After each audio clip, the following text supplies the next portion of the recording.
I saw blood on my hands and thought I'd done something unforgivable. That split second of raw panic nearly stopped my heart. Then I realized it was just beet juice, thick and crimson, staining my fingers after I lunged to stop the woman who'd been messing with my harvest. She calls herself Diane in everyday life, though around here people informally refer to her as that Karen next door. If you've ever dealt with someone who thinks your property, your peace, and your boundaries belong to them, you might recognize this story. Stay tuned, you won't believe the twists that follow. I want to emphasize something right off the bat. There's a $2 million lawsuit pending against me now, and it's all because I locked Diane in my root cellar after catching her red-handed with industrial weed killer. Ever encountered a Karen who tried to sabotage your life? I'd love to hear your version in the comments. Maybe your situation was even more unbelievable. Mine started as a simple neighborly annoyance and escalated into an environmental scandal that shook our entire community. Let me give you a quick outline. My name's Mason. I'm 38, or I should say I was 38 when the big shift in my life happened. Before that, I spent most of my adulthood as a software engineer in Chicago. I had the condo in a bustling downtown district. I woke up to overpriced lattes. I fought the soul-crushing commute to an office that made me crave greenery. But the real turning point? My grandfather passed away and left me his 5-acre farm in Minnesota. That inheritance changed everything. Those acres used to be my summer getaway throughout childhood. I cherish the memories of waking up to the smell of fields and falling asleep to the hum of cicadas. So, when I found myself longing for a more grounded life, I sold the condo, negotiated remote work, and took a chance on the old homestead. On arrival, the place was exactly how I remembered it, except more overgrown. A sturdy farmhouse from the 1930s sat under enormous shade trees. A greenhouse from the 1970 leaned slightly, but still stood in workable condition. A rickety chicken coop housed a handful of stubborn hens who clucked at me like old friends. Some, like Ral, and there it was, my absolute favorite structure, the root cellar, half buried in a hill, lined with smooth shelving and cooled by the natural earth. It even had a tiny composting toilet installed by my grandfather, a man who believed in preparing for everything. Those first months felt tranquil. I'd code by day and tend my crops in the late afternoon. Occasionally, my friendly neighbors, an elderly couple, brought homemade jams and local gossip, welcoming me in their own quiet way. But that peace vanished soon after a new face arrived. Diane Wellington purchased the modern mansion that had been sitting empty on the adjacent plot. Picture glass walls, geometric lines, and a swimming pool so large it looked like it belonged at a luxury spa. The property felt mismatched out here in rural Minnesota, where practical barns far outnumber architectural showpieces. Diane herself was in her 50s, immaculate highlights, toned physique, an air of entitlement trailing behind her every step. Rumor had it she ran a chain of high-end boutiques across the Midwest. Apparently, she'd come to the countryside seeking serenity, yet her notion of serenity clearly clashed with anything resembling rural life. Chickens, vegetables, farm chores, or rustic aesthetics. I remember the first time she approached me. I was in the chicken coop gathering eggs, completely oblivious to her presence until I heard a delicate cough. Turning, I saw her at the fence line, pristine and perplexed, designer sunglasses perched above her perfectly arched brows. "You know," she said, skipping introductions, "some of us appreciate sleeping in, and those birds are loud." I tried explaining that I only kept hens, not roosters, so there shouldn't be early morning crowing. Kurhol hormone are not ornithori. She looked at me like I'd just suggested raising crocodiles in her pool. Without another word, she pivoted and left. That was the earliest sign I was dealing with a force of nature disguised as a neighbor. The next few weeks brought official letters about alleged code violations on my property. Complaints ranged from the height of my compost heap to concerns over runoff from my tomato plants. Inspectors came, measured, shrugged, and eventually dismissed everything. By that point, I recognized the pattern. Some new complaint would pop up, and I'd waste time proving I wasn't breaking any rules. Then, out of nowhere, a real estate agent showed up with a lowball offer to buy my farm. Of course, I refused. Then the agent hinted his client would make things difficult if I wasn't willing to sell. Let's just say I knew who that mysterious client was. That same night, I installed my first set of security cameras around the perimeter. They proved essential far sooner than I expected.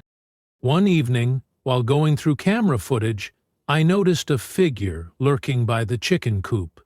To my disbelief, it was Diane. She seemed to be releasing a small animal, maybe a fox or a similar predator, near my hens. Fortunately, I had installed robust fencing, so the creature never made it inside. Fed up, I took the footage to our local sheriff, a gruff man named Donahue, who had been serving the county for decades. He admitted the evidence was suggestive but not conclusive enough for formal charges. He promised to give her a stern warning.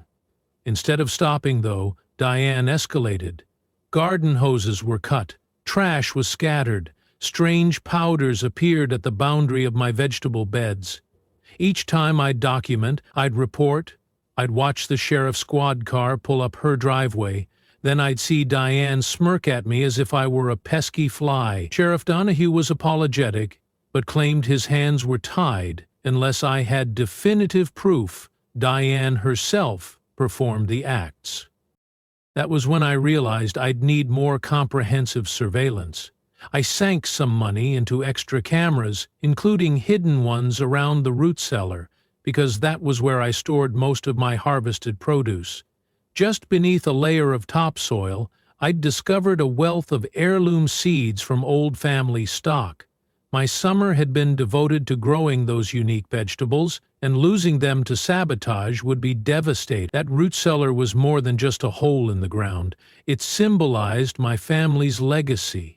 Something in my gut told me Diane would come for it eventually, so I armed myself with advanced motion sensors, a silent alarm that pinged my phone, and an electronic lock I'd installed under the decoy padlock.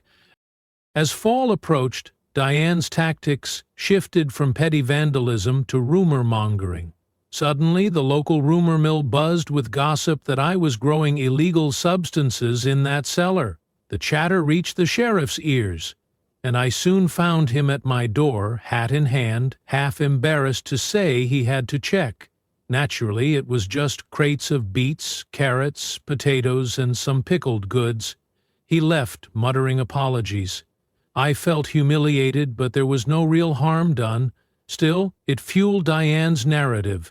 Some neighbors in town began eyeing me warily, as though I were a potential criminal.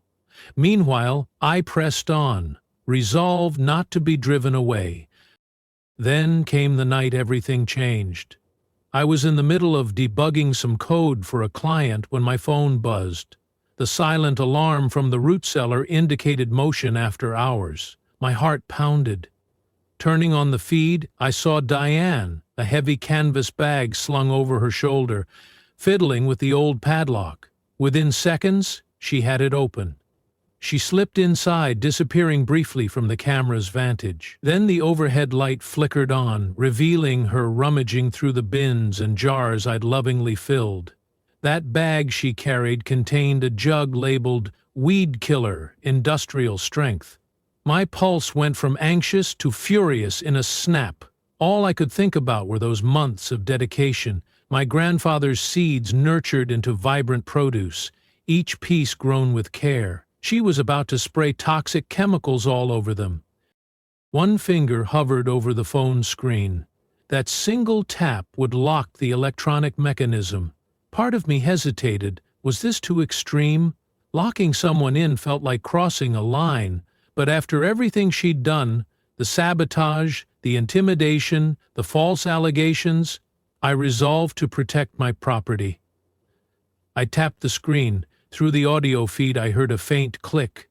Diane spun around, realized something was wrong, and yanked on the door. It didn't budge. She banged, screamed, hurled profanities. She threatened lawsuits. She threatened to ruin me. But as far as I was concerned, I'd caught her in the act, on camera, with undeniable proof, and this time she wasn't slipping away. I dialed Sheriff Donahue. He picked up, sounding half asleep. "I've got Diane locked in my cellar," I said. "She was trespassing with Weed Killer." He paused long enough for me to imagine him rubbing his eyes. "All right," he grumbled. "Stay where you are. I'm finishing up a call. I'll be there as soon as possible."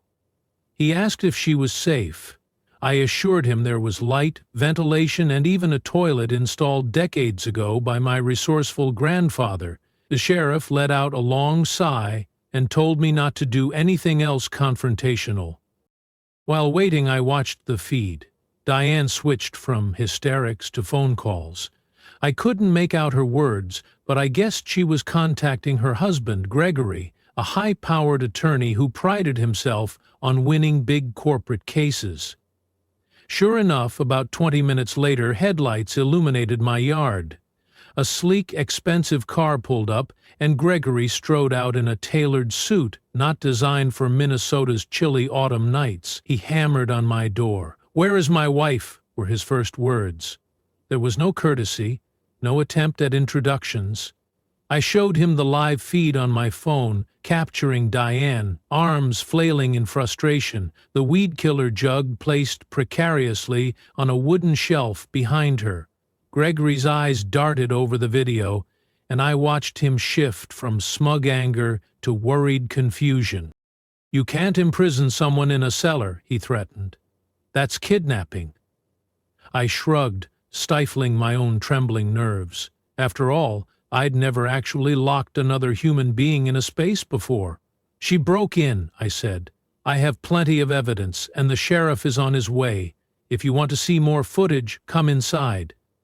It was cold. He followed me, though he wore a glower that radiated simmering rage. We sat at my table while I replayed clips of Diane picking the lock and entering with the canister. Gregory's jaw clenched, though he tried keeping his voice level. "That looks very incriminating," he muttered, "but you and I both know controlling a person's freedom physically is a serious matter." I nodded, acknowledging his statement, but insisted that Minnesota law allows a property owner to detain an intruder until law enforcement arrives. He didn't like that at all. At last, the sheriff showed up. He flicked through the footage, listened to my explanation, then asked me to unlock the cellar so we could speak with Diane. I tapped the phone again. A faint click indicated her release. The door creaked open, and out she burst, disheveled, clearly angry, her sweater splotched with dark red splotches of spilled beet juice. Immediately she launched into a performance, tears in her eyes, voice shaking. "This is outrageous," she sobbed. "I only walked in because I saw the door ajar. I was worried about children getting trapped or wild animals coming in." She turned to Gregory, hoping for backup, but he stood a step away, arms crossed. The sheriff calmly pointed out she'd been caught on camera, picking the lock. Any illusions she might have had about playing the victim quickly evaporated. Sensing she could no longer pretend innocence, Diane snapped.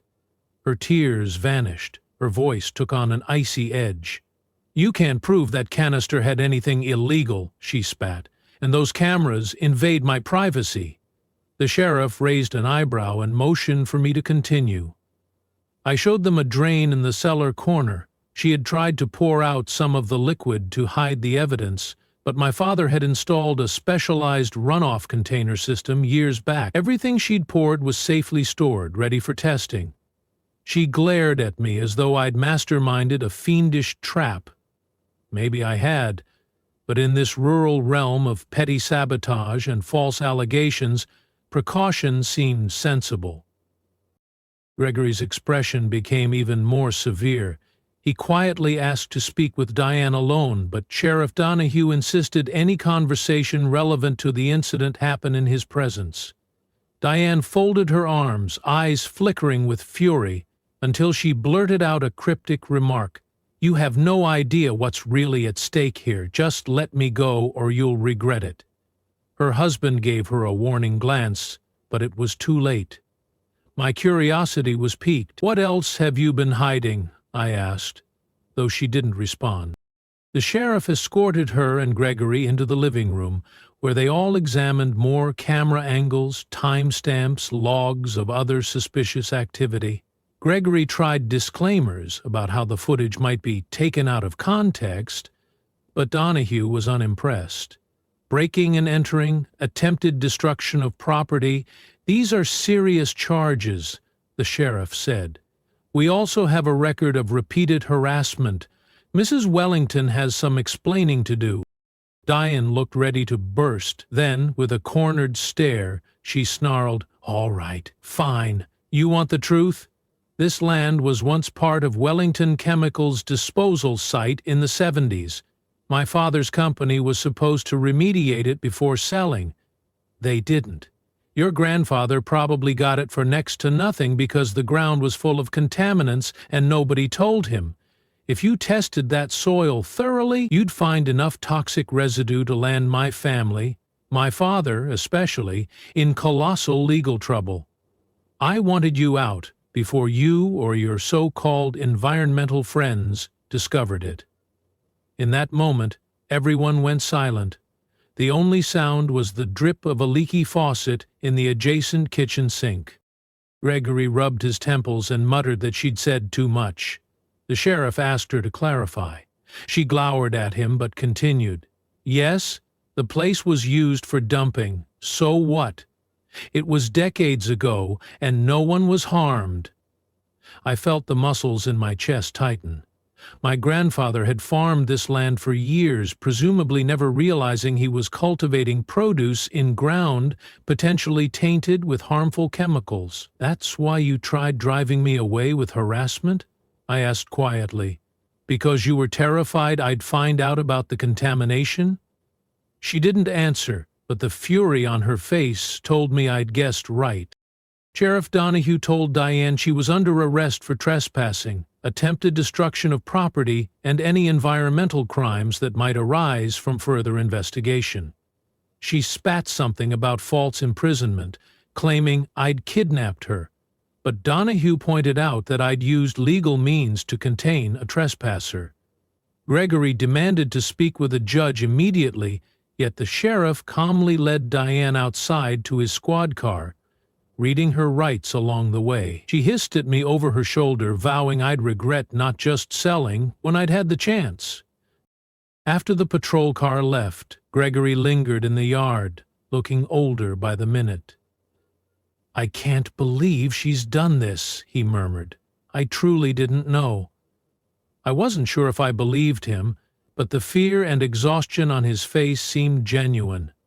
He promised to cooperate fully with any ongoing investigation, presumably to mitigate the damage to his name and practice. Then he drove away, leaving me alone in the chilly darkness, confronted by the realization that my beloved homestead might be polluted with toxic waste. The following weeks brought a flurry of tests: soil samples, core drilling, lab analyses.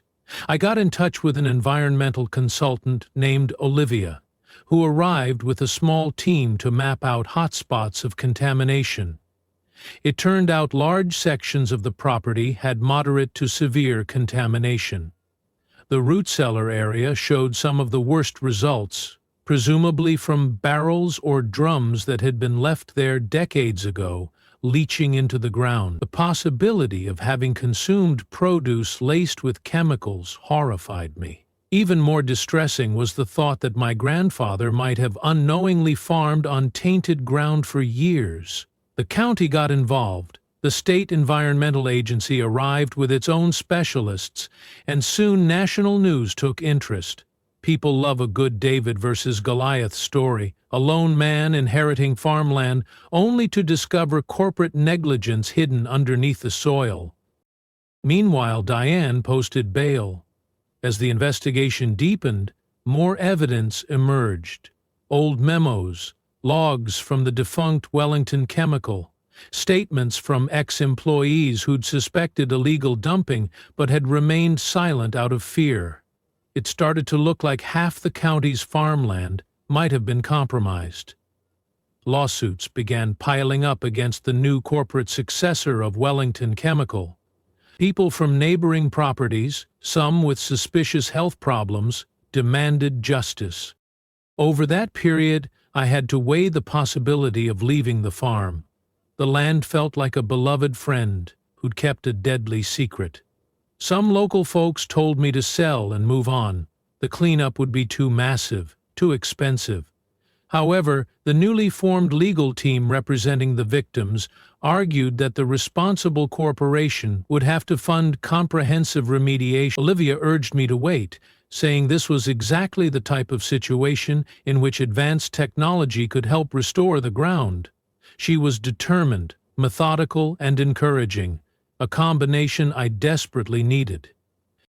Soon enough, a settlement was reached that mandated the polluter pay for cleanup. That meant huge excavators arrived on my once peaceful acreage. Large swaths of topsoil had to be dug up, quarantined, and replaced with new soil. They installed groundwater filtration systems. My greenhouse had to be disassembled and rebuilt. My poor chickens were relocated to a friend's farm.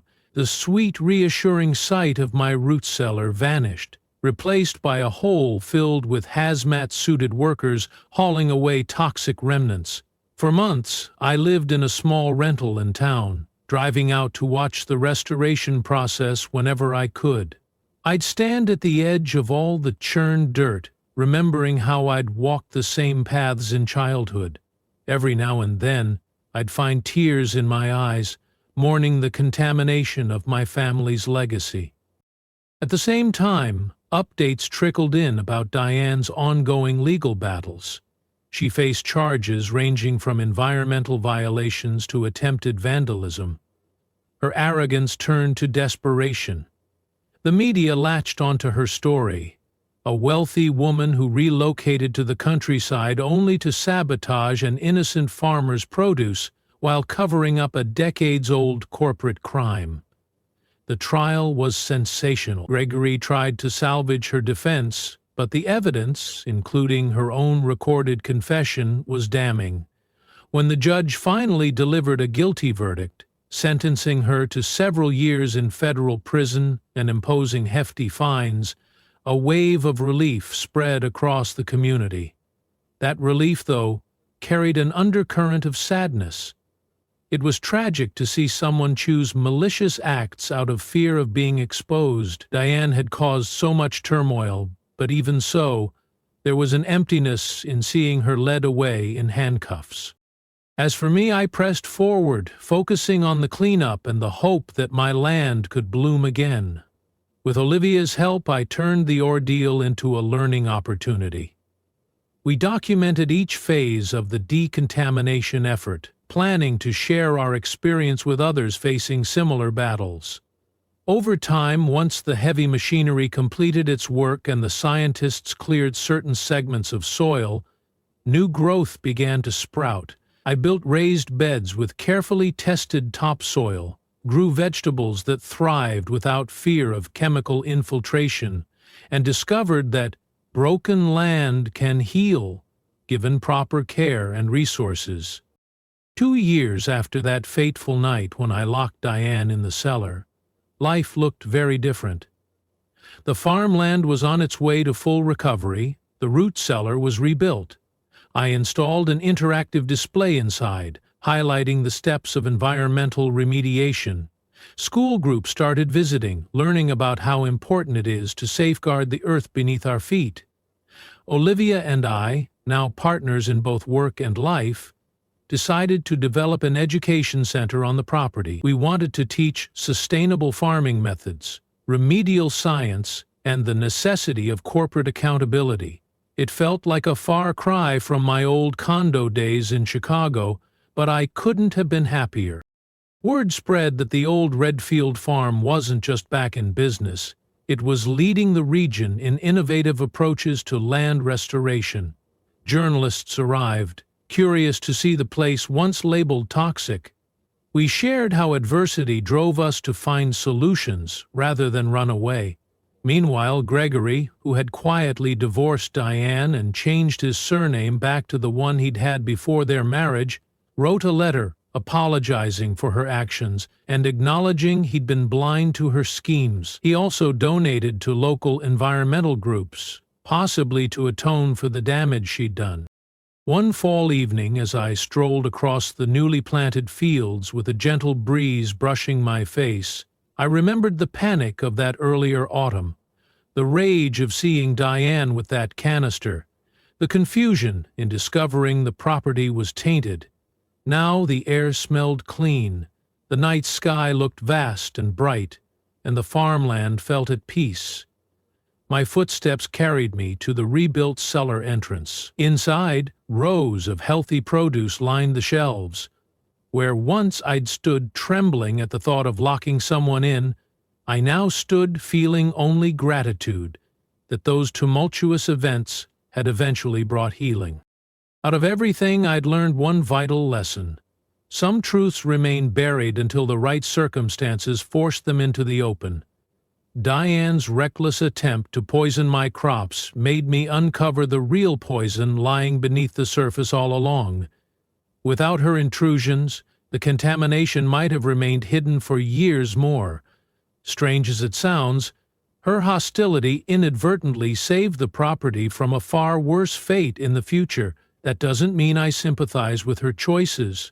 It just means I recognize how the worst impulses sometimes become catalysts for necessary change.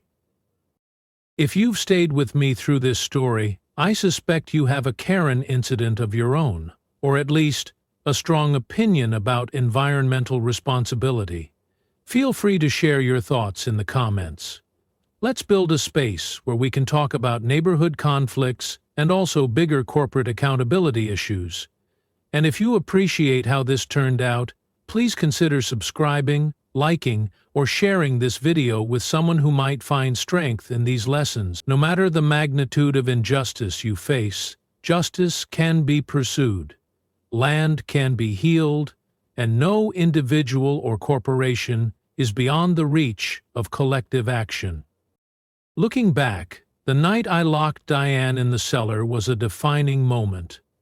I won't pretend I didn't second-guess myself 1,000 times, but, in a bizarre way, it set in motion a chain of events that brought about large-scale remediation, not just for my property, but for a swath of farmland around here. Sometimes, the price of revealing a hidden danger is steep, involving lawsuits, heartbreak, or public scrutiny. However, it also paves the way for renewal and sets a precedent. Nobody gets to poison a community and dodge responsibility forever. Today, that same property is a living testament to reclamation. Lush rows of produce thrive on carefully purified ground. Families come on weekend tours, tasting fresh carrots or beets, while hearing the story of how a defunct chemical company's negligence was finally exposed. The narrative stands as a cautionary tale and a beacon of hope. Mistakes of the past can be addressed, provided there's enough courage and persistence. Last weekend, a group of visitors asked whether I regretted uprooting my life to move here. I told them regret is not what I feel.